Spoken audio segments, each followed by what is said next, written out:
Last part में हमने देखा था कि मैक्स ने अपना थर्ड क्लोन बना लिया था और वो उसकी पावर के बारे में जान रहा था। तभी उसे उसकी सी ट्रांसफॉर्मेशन वाली पावर के बारे में पता चलता है, जिसमें वो काफ़ी ज़्यादा डिवाइन एनर्जी रख सकता था। अब आगे तो इस पार्ट की शुरुआत में हम मैक्स को देखते हैं, जो अपने नेदर सी क्लोन को सी में कन्वर्ट कर रहा था। जहां ऐसा करते हुए वो बोलता है कि भले ही इससे मैं अपने क्लोन की कॉम्बैट पावर को इस्तेमाल नहीं कर पाऊंगा, लेकिन इसकी मदद से मुझे एक विशाल समुंदर मिल जाएगा डिवाइन एनर्जी को स्टोर करने के लिए। इधर बबाता देखती है कि मैक्स का इनर वॉल उस सी के लिए काफ़ी नहीं था, क्योंकि वो सी बहुत तेज़ी से एक्सपैंड हो रहा था, और वो अब मैक्स को जाकर बताती है कि तुम्हें जल्द से जल्द अपना इनर वॉल एरिया बढ़ाना होगा। तो मैक्स अपने गोल्डन हॉर्न बेहेमोथ की बॉडी को बाहर निकालकर उसे ट्रेजर्स खिलाने लगता है, जिसमें उसका साथ उसके सर्वेंट्स एरो किंग और बबाता भी दे रही थी। और इसकी वजह से मैक्स का इनर वर्ल्ड का एरिया बहुत तेज़ी से बढ़ रहा था, जिसके कारण उस समुंदर का लेवल भी नीचे आने लगता है। तभी बबाता भी कहती है कि इस समुंदर का डायामीटर 10 बिलियन किलोमीटर है, जबकि तुमने इस इनर वर्ल्ड का डायामीटर 1 ट्रिलियन किलोमीटर कर लिया है, जो कमाल की बात है।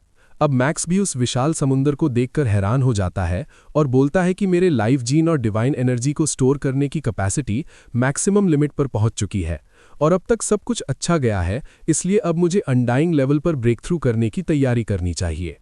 अब मैक्स अपने बाकी क्लोन्स को हाइबरनेशन में डाल के उनकी ताकत का भी इस्तेमाल करते हुए बोलता है कि मुझे अनडाइंग लेवल पर ब्रेक थ्रू करने के लिए इस इंटरनल वर्ल्ड को आउटर एरिया से कनेक्ट करना होगा, जिसके लिए मुझे अपने कोर में मॉडिफिकेशन करने होंगे, और उसके लिए ताकत चाहिए, क्योंकि इनर वर्ल्ड को आउटर वर्ल्ड से जोड़ने के लिए एक बैरियर को तोड़ना होगा। अब मैक्स अपनी बीस्ट गॉड स्टैचू की फॉर्म को बाहर निकाल लेता है और अपने स्टार सील्स की मदद से बीस्ट गॉड स्टैचू की ताकत मिलाकर उस बैरियर पर अटैक करता है, लेकिन उस पे बस हल्की सी खरोच आती है, जो खुद ब खुद हील हो जाती है।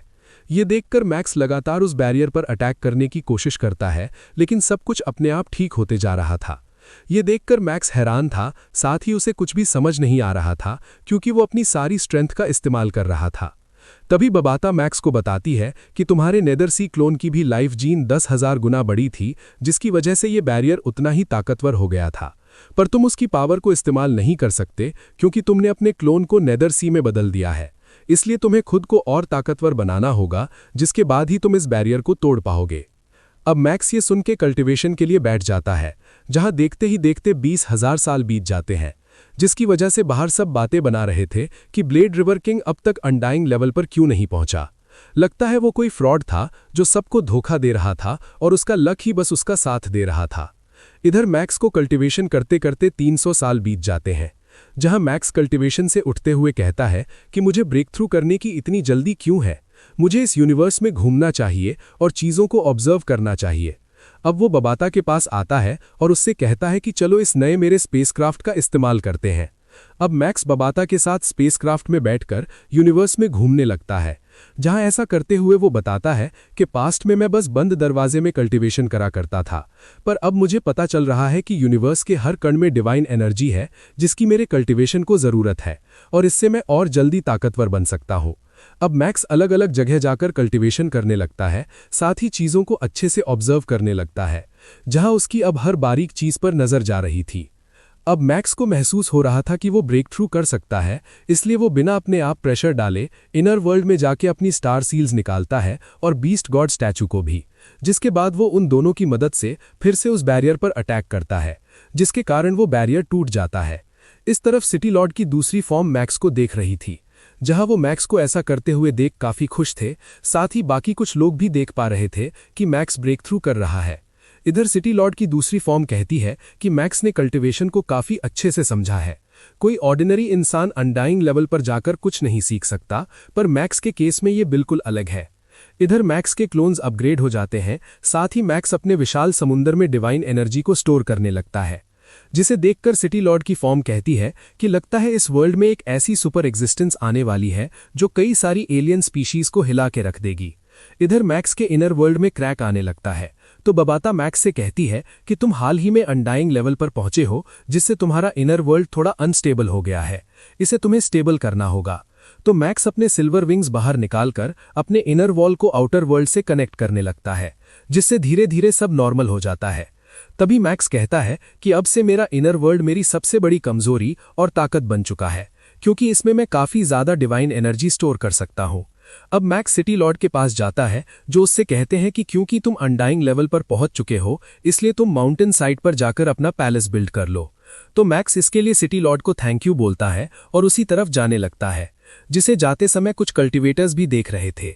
तभी बबाता कहती है कि कस्टम ये है कि अनडाइंग लेवल के कल्टीवेटर्स माउंटेन के फुट पर रहते हैं और यूनिवर्स वेनरेबल माउंटेन के साइड पर, लेकिन फिर भी सिटी लॉर्ड ने मैक्स को यूनिवर्स वेनरेबल जैसा ट्रीट कर रहे हैं। इस तरफ मैक्स को एक सीनियर मिलते हैं, जो उससे पूछते हैं कि क्या तुम अपने सीनियर को ढूंढते हुए यहाँ आए हो। इस पे मैक्स कहता है कि नहीं, मैं बस अपना पैलेस बिल्ड करने आया हूँ। ये सुन के वो सीनियर कहता है कि बिना परमिशन के अनडाइंग यहाँ नहीं आ सकते।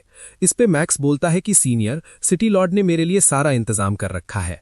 इधर ये सुन के कुछ कल्टीवेटर्स काफी गुस्सा हो जाते हैं, क्योंकि मैक्स को स्पेशल ट्रीटमेंट मिल रहा था। इधर मैक्स अपने मंकी सीनियर के साथ घूम रहा था, तभी उसके पास फाइजिंग किंग आता है। तो मंकी सीनियर उससे पूछते हैं कि तुम्हें क्या चाहिए। इस पे वो बोलता है कि मैं ब्लेड रिवर किंग को अनडाइंग लेवल पर पहुंचने के लिए कॉन्ग्रेचुलेशन बोलने आया हूं। ये सुन के मैक्स सोचता है कि ये अभी भी मुझसे बदला लेना चाहता है, बस यहाँ नाटक कर रहा है। इसलिए वो उससे पूछता है कि क्या तुम्हें इसके अलावा भी कुछ बोलना है। तो फाइजिंग किंग कहता है कि तुम इशारे काफी अच्छे पकड़ते हो, हम लाइफ और डेथ की एक बैटल करते हैं। ये सुन के मैक्स कहता है कि क्या वर्चुअल वर्ल्ड में। इस पे फाइजिंग किंग कहता है कि नहीं, असली वर्ल्ड में। चलो देखते हैं कौन ज्यादा स्ट्रांग है। ये सब सुन के आसपास कल्टीवेटर्स के कान खड़े हो जाते हैं। तभी फाइजिंग किंग कहता है कि क्या तुम डर गए, अगर तुम मना करना चाहते हो तो कर लो। इस पे मैक्स कहता है कि तुम्हें मारने का इससे अच्छा मौका कहाँ मिलेगा। ये सुन के आसपास के कल्टीवेटर्स बोलते हैं कि क्या ये ह्यूमन पागल हो गया है। पर तभी दूसरे कल्टीवेटर्स बोलते हैं कि इसके मरने के बाद हम इसके ट्रेजर लूट लेंगे। इधर फाइजिंग किंग मैक्स से कहता है कि मैं तुम्हें यूनिवर्स कोऑर्डिनेट्स भेज दूंगा और हम 12 घंटे बाद फिर मिलेंगे। अब वो वहां से चला जाता है, जिसके बाद मंकी सीनियर मैक्स से कहता है कि वो तुम्हें कहीं किसी ट्रैप में ना फंसा रहा हो, तुम्हें संभल के रहना होगा।